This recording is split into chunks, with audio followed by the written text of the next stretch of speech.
হে ইসলাম, তুমি কিভাবে নামাজ পড়ো? তোমার নামাজ এতটা সুন্দর কেমন করে হতে পারে? তখন আব্দুল্লাহ বললেন যে তোমার নামাজটা আমার কাছে খুব সুন্দর লাগে, তুমি এত সুন্দর করে নামাজ পড়ো কিভাবে? তখন ইসলাম বললেন, প্রিয় ভাই আমার আব্দুল্লাহ, তুমি খুব সুন্দর একটা প্রশ্ন করছো।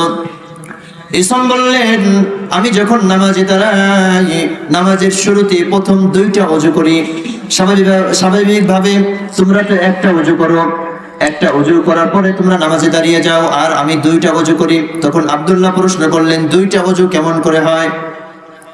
তখন ইসলাম বললেন, আমি যখন নামাজে দাঁড়াই প্রথমে আগে ওযু করি। ওযু করার সময় আমি প্রথমে তোমরা যেভাবে হাত দাও, মুখ দাও, মাথার মাসে করো, পাও ধোও, এভাবে আমি ওযু করি।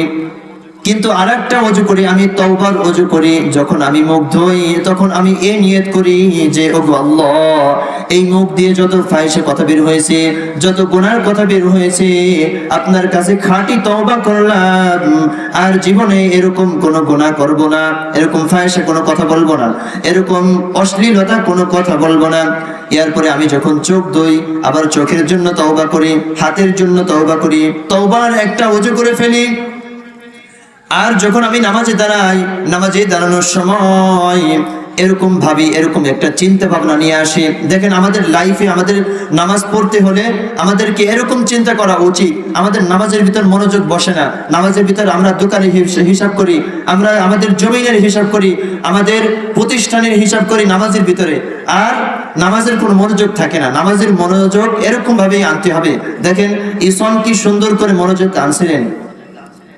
ইসলাম বললেন, আমি যখন নামাজে দাঁড়াই আমি মনে করি পিছনে আজরাইল আলাইহিস সালাতু ওয়াস সালাম দাঁড়িয়ে আছে, আর সামনে আমার রব্বুল আলামিন দাঁড়িয়ে আছেন।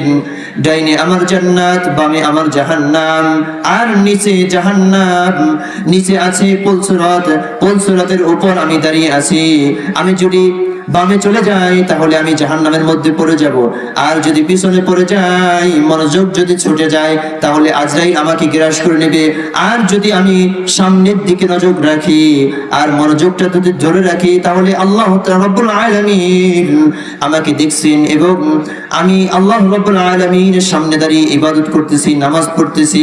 আর যখন আমি নামাজে তিলাওয়াত করি আলহামদুলিল্লাহি রাব্বিল আলামিন, তখন আমি এটা ভাবি যে আমার জীবনের শেষ নামাজ এবং শেষ আয়াত এটা চলে গেল। আবার যখন আমি পড়ি আর রহমানির রহিম, তখন আমি এটা ভাবি যে আমার জীবনের শেষ আয়াত এটাও চলে গেল, আর রহমানির রহিম পড়া শেষ হয়ে গেল, আমি আর জীবনে পাবো না। তখন তিনি এরকম ভাবে বললেন যে আমি